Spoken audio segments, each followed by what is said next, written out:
Welcome back, travelers, and today, of course, we're doing our weekly edition of Jingle Wexler's The Gathering Storm. Chapter 4. It starts off basically right where it left off. He wakes up from his nightmare because he hears a knock at the door. So Raul wakes up.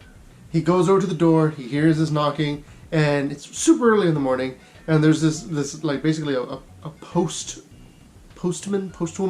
She gives him a letter, and she's like, okay, yeah, sure, it's a letter from the area.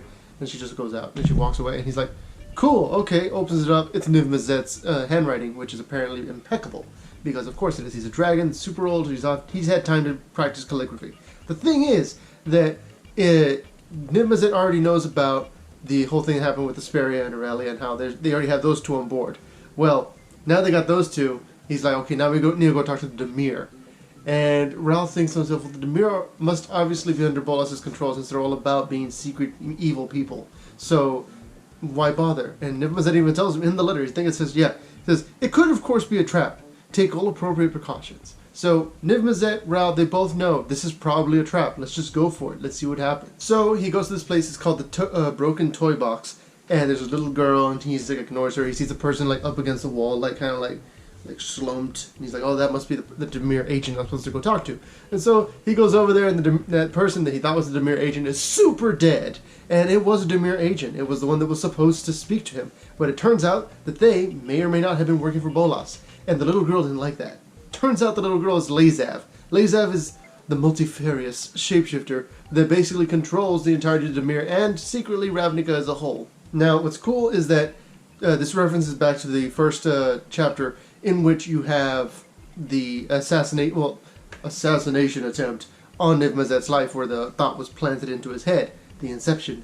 And Lazav is asking Ralph for his agent back. He's like, I need her. And he's like, well, why would we trust you since you sent the person over to kill her? He goes, I didn't send her. He goes, I had no intention of doing that because I knew it was a terrible idea. She was obviously going to get caught. So I want her back because there's going to be repercussions. I am going to make sure she never wants to do anything like that or is capable of doing anything like that ever again. So basically, Raul Zarek and Lazav, they make an agreement, yeah, we're going to have to work together. So now the Demir are on board.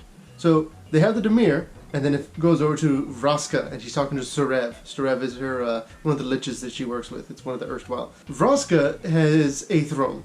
Obviously, her ability to go and turn things to stone made it to where she really, really, really wanted to make an example of all the people that continuously try to kill her. So what she starts doing is getting them into the proper position and then turning them to stone so that they'll start forming a throne for her. A throne of literally dead bodies turned into stone.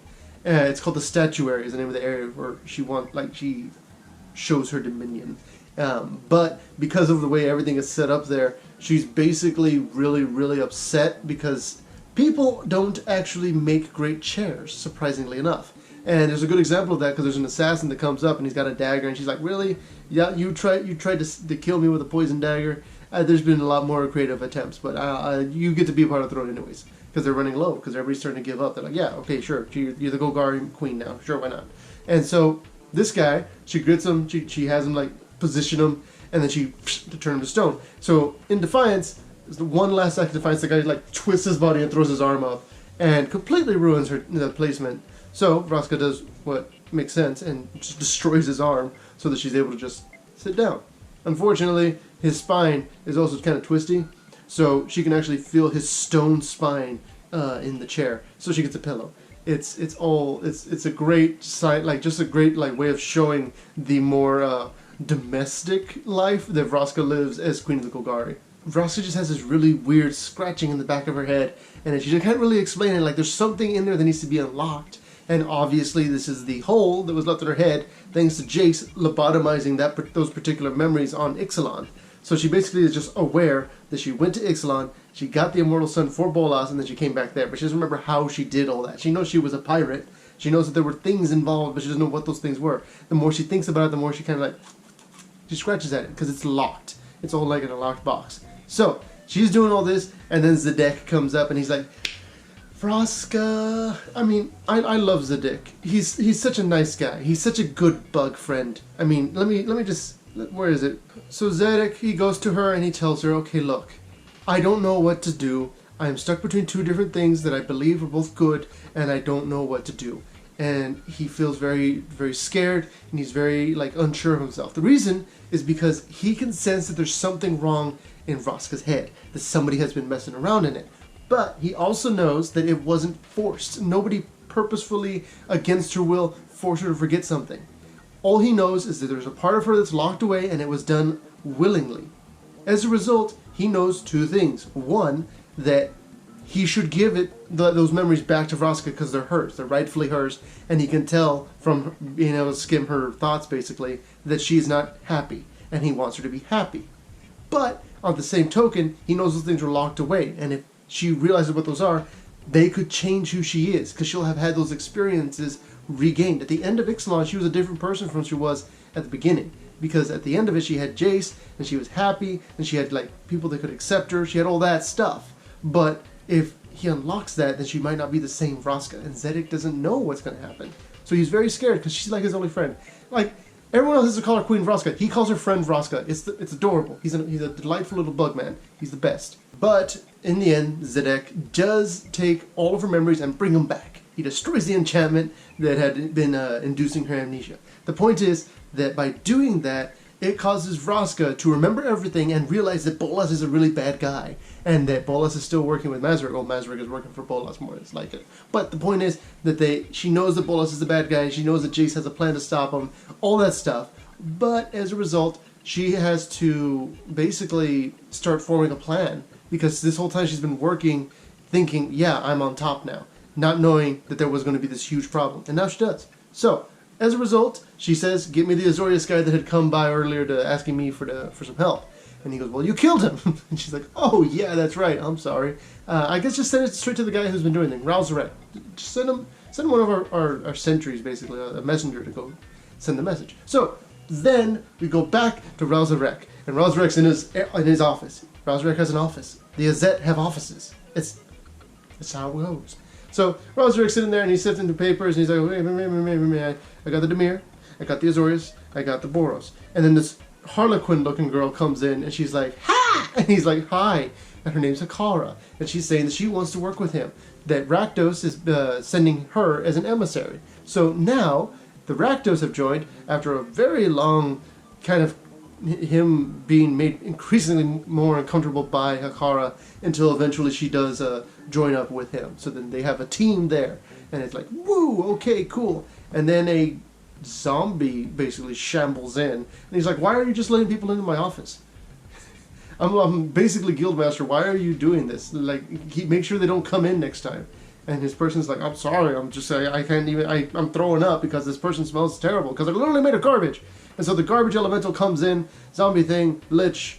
It's just fungus. It's like, Vraska wants to join up with you guys. And he's like, Vraska? He's like, yes, Queen Vraska, the Golgari. And he's like, when did she become queen? Sure, whatever.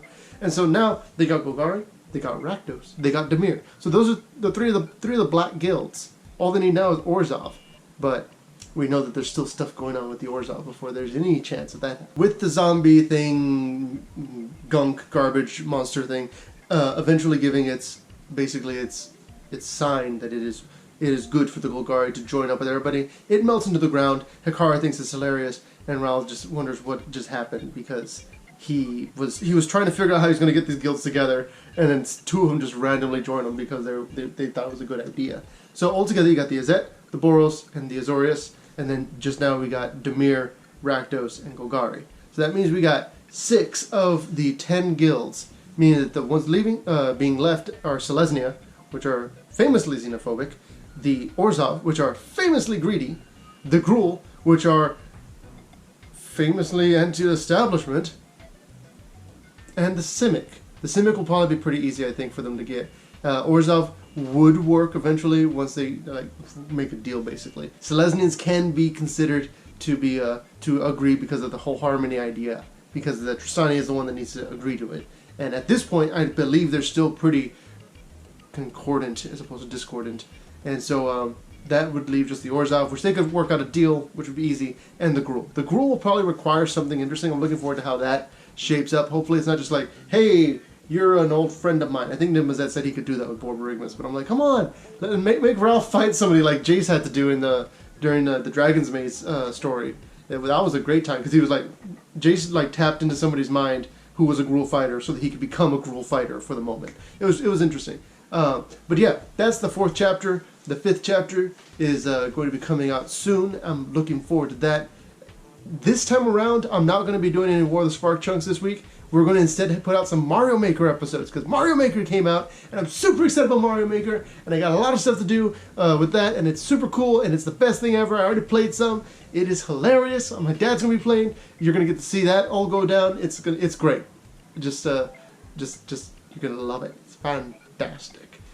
But like always, please leave a comment on what you guys are thinking of the story so far. Leave a like if you enjoyed this particular dive into the way things are going. And until then, travel well.